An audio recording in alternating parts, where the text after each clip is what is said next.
Good morning, नमस्कार। मैं हूं आपके साथ हिमानी नैथानी। सुबह के 11 बजने को हैं। तमाम बड़ी खबरों को विस्तार से लेकर हम हाजिर हैं। इस बुलेटिन में मेरे साथ मेरी दो सहयोगी और जुड़ेंगी। मेरे साथ मीनाक्षी रजत होंगी और साथ ही साथ पुनीता मेरे साथ होंगी।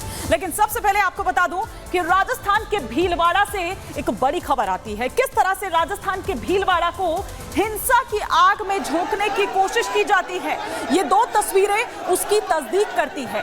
ये दो तस्वीरें उस पूरी कहानी को बयां करती है कि किस तरह से राजस्थान का भीलवाड़ा शहर, जिसको हिंसा की आग में झोंकने की कोशिश की जाती है, सनातन धर्म पर किस तरह से एक बार फिर से प्रहार किया जाता है, गाय के साथ अत्याचार किया जाता है, मंदिर की जो पवित्रता है वो भंग करने की कोशिश की जाती है और उसके बाद वहां पर माहौल जो है वो भड़क जाता है। लोगों का गुस्सा चरम पर पहुंच जाता है और फिर उसके बाद पुलिस फोर्स वहां पर तैनात की जाती है। ये दो तस्वीरें हम आपको दिखा रहे हैं राजस्थान के भीलवाड़ा से। इसे और विस्तार से समझने की कोशिश करिए इस रिपोर्ट के जरिए।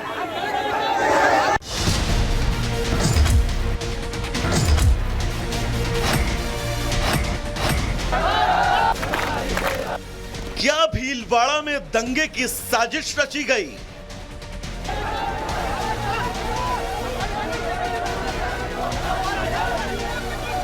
क्या भीलवाड़ा को हिंसा की आग में झोंकने की कोशिश की गई?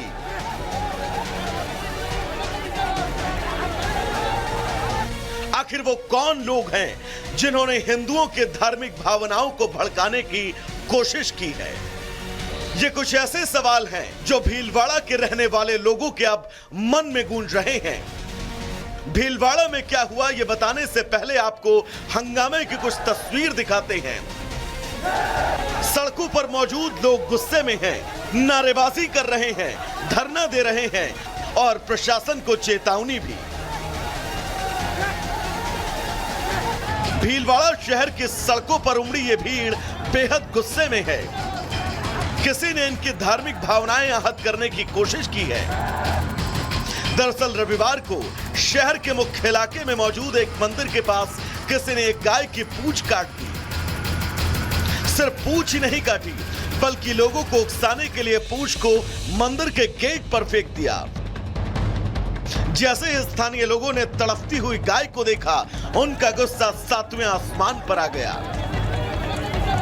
कुछ ही पलों में इलाके में सैकड़ों लोग आ गए और आरोपी की गिरफ्तारी की मांग करने लगे। जिस तरह ये असामाजिक तत्व गौ माता की पूंछ काटकर और मंदिर पर 500 फीट दूर आकर उस पूंछ को मंदिर में चढ़ाते हैं, ये असामाजिक तत्व ये नगर में, राज्य में अशांति फैलाना चाहते हैं। जन्माष्टमी से ठीक एक दिन पहले हुई इस घटना के बाद से शहर में तनाव है। धरने पर बैठे लोगों ने प्रशासन से इस मामले में कड़ी कार्रवाई की बात कही है। आम लोगों के साथ हिंदूवादी संगठनों के लोग भी प्रदर्शन में शामिल हुए।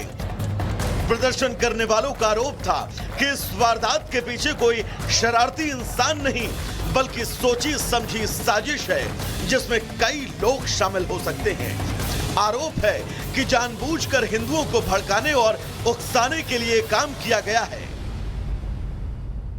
कहीं जो राष्ट्र विरोधी जो संगठन है, जो प्रतिबंधित संगठन है, उनका हाथ इस घटना में, क्योंकि इस जगह पे ये चौथी घटना है, पहली घटना नहीं है। पूंछ यहाँ हनुमान जी के मंदिर के ऊपर डाली गई।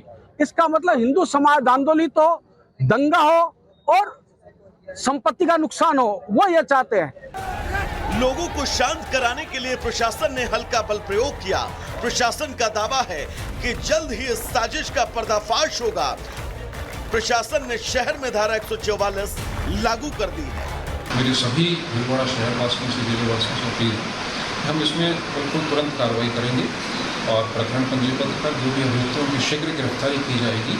साथ ही कोई असामाजिक तत्व जो इस तरह का माहौल खराब करने की कोशिश करते हैं या किसी प्रकार से कोई भड़काने की कोशिश करते हैं, और यदि सड़क पर भी किसी ने माहौल खराब करने की कोशिश की तो सख्ती से निपटा जाएगा। किसी प्रकार से भीलवाड़ा की शांति व्यवस्था को खराब नहीं होने दिया जाएगा। हालांकि स्थानीय लोगों ने चेतावनी दी है कि अगर जल्द इस मामले का पर्दाफाश नहीं हुआ तो फिर से उग्र आंदोलन होगा। जानकारों का मानना है कि शहर की शांति को साजिश के तहत कुछ लोगों द्वारा नुकसान पहुंचाने की कोशिश की जा रही है। इसी साल जून में भी मामूली विवाद में भीलवाड़ा में दो गुट आमने सामने आ गए थे। मई 2022 में भी भीलवाड़ा में हिंसा की वारदात हुई थी। नवंबर 2022 में भी शहर में तनाव के हालात थे। अब एक बार फिर लोगों को चिढ़ाने के लिए गाय की पूंछ काटी गई है। फिलहाल शहर में शांति है, लेकिन तनाव का असर शहर में साफ है। जगह जगह पुलिस गश्त कर रही है, स्थानीय प्रशासन सतर्कता बरत रहा है, लेकिन सवाल अब भी वही, आखिर वो कौन लोग हैं जिन्होंने सनातनियों की धार्मिक भावनाएं भड़काने के लिए ऐसी साजिश रची। Bureau report, Republic Bharat. Bhilwara case में कई ऐसे अनसुलझे सवाल हैं जिनके जवाब खोजे जा रहे हैं। सबसे पहला सवाल यही है कि आखिरकार गाय की पूंछ काटने का मकसद क्या था। इसका जवाब ढूंढा जा रहा है। पूंछ काट करके मंदिर के सामने क्यों फेंकी गई, मंदिर पर क्यों फेंकी गई, और भीलवाड़ा में दंगा कराने की साजिश आखिरकार लिख कौन रहा है। शहर में हिंसा फैलाने की कोशिश कौन कर रहा है, कानून व्यवस्था ध्वस्त करने की कोशिश कौन कर रहा है। ये वो अनसुलझे सवाल है जिनकी गुत्थी सुलझाई जा रही है कि आखिरकार राज्य सरकार के खिलाफ क्या साजिश रची जा रही है। ये भी सबसे बड़ा सवाल है, क्योंकि हाल फिलहाल में देखने को मिल रहा है कि जगह जगह राजस्थान में इस तरीके के हालात पैदा किए जा रहे हैं।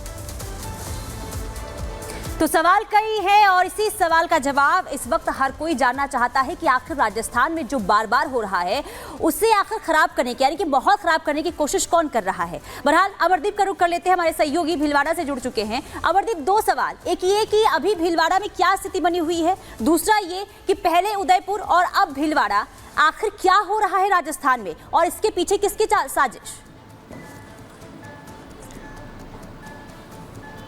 देखिए, इस बात से इनकार नहीं किया जा सकता है कि एक साजिश जो है वो रची गई थी, क्योंकि आज जन्माष्टमी का त्यौहार है और जन्माष्टमी के त्यौहार से पहले एक गाय की पूंछ को काट करके मंदिर के ठीक सामने फेंक देना एक यानी कि उकसाने की एक साजिश जो थी वो निकल के सामने आई है। क्योंकि भगवान श्री कृष्ण का जन्मोत्सव का दिन और उसके बाद में गऊ के साथ में इस तरीके का व्यवहार, ये दोनों चीज़ें कहीं ना कहीं सनातनी लोगों के लिए गुस्से का विषय था और यही कारण था कि लोग सड़कों पर आए। लेकिन अभी समझाइश हुई। अभी फिलहाल 12 बजे तक का वक्त दिया है प्रशासन को और प्रशासन भी कई संदिग्ध लोगों से बातचीत कर रहा है, पूछताछ कर रहा है, कुछ डिटेन करने की सूचनाएं भी आ रही हैं। लेकिन जब तक ये खुलासा नहीं होगा कि साजिश किसकी थी, कौन लोग थे जो इस तरीके के तरीकों को अपना करके माहौल जो था वो गर्म करने की कोशिश कर रहे थे, सुलगाने की कोशिश कर रहे थे। क्योंकि उदयपुर की बात करें, चित्तौड़ की बात करें, भीलवाड़ा की बात करें, ये पूरी की पूरी जो बेल्ट है ये बिल्कुल अलग तरीके की बेल्ट है। यहाँ अग्रेशन बहुत ज़्यादा होता है लोगों में, लेकिन शांति बनाने की अपील जो है वो प्रशासन ने की है। इसके साथ साथ में सभी हिंदू संगठनों ने ये आह्वान किया है कि 12 बजे तक का जो अल्टीमेटम दिया है उसको देखते हुए प्रशासन भी जो है वो अपनी सतर्कता बढ़ाए हुए है। तमाम उन पहलुओं पर जांच कर रहे हैं जिस चीज को लेकर के ये टेंसफुल सिचुएशन बनी है। सीसीटीवी जो है वो खंगाले जा रहे हैं कि आखिर कौन लोग थे जिन्होंने गाय के साथ इस तरीके का कृत्य किया। लेकिन तमाम चीजों को लेकर के अभी फिलहाल सिचुएशन जो है वो यथावत है और भी शांति व्यवस्था बनी हुई है। बहरहाल पुलिस की तरफ से चप्पे चप्पे पर निगरानी है। हर तरफ जो है एक सेंसिटिव माहौल जिस तरीके का था उस माहौल को खत्म करने की कोशिश जरूर हुई है प्रशासन की तरफ से। लेकिन फिलहाल पुलिस शांति की अपील कर रही है, प्रशासन शांति का अपील कर रहा है और 12 बजे बाद देखते हैं कि अभी वहां पे किस तरीके की सिचुएशन बन पाती है। लेकिन अमरदीप, क्या पता चल पाया है कि कौन ये लोग हैं? क्योंकि हर बार, चाहे वो जन्माष्टमी का मौका हो, चाहे वो हनुमान जन्मोत्सव का मौका हो या कोई भी इस तरह का मौका हो, हर बार हम देखते हैं कि राजस्थान हो, वहां से इस तरह की तस्वीरें निकलकर सामने आती है।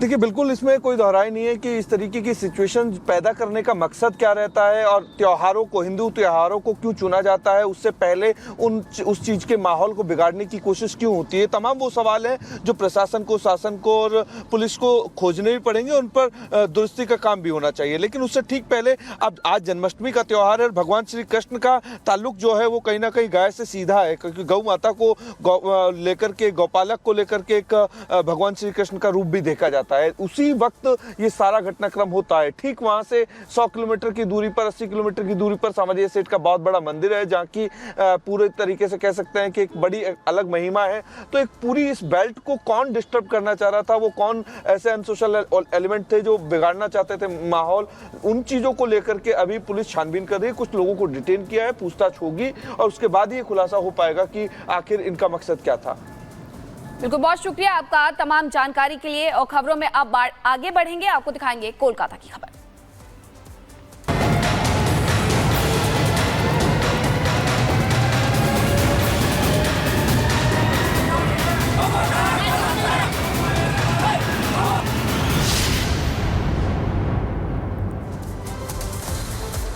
कोलकाता रेप मर्डर केस में सीबीआई फुल एक्शन मोड में नजर आ रही है। एक एक करके सच खगाले जा रहे हैं और इसी के साथ जो नई चीजें हैं वो निकल करके सामने आ रही हैं कि आखिरकार कैसे संजय रॉय वहां पर पहुंचा, उसकी कौन कौन सी चीजें थी जो बरामद हुई है। लेकिन इन सब के बीच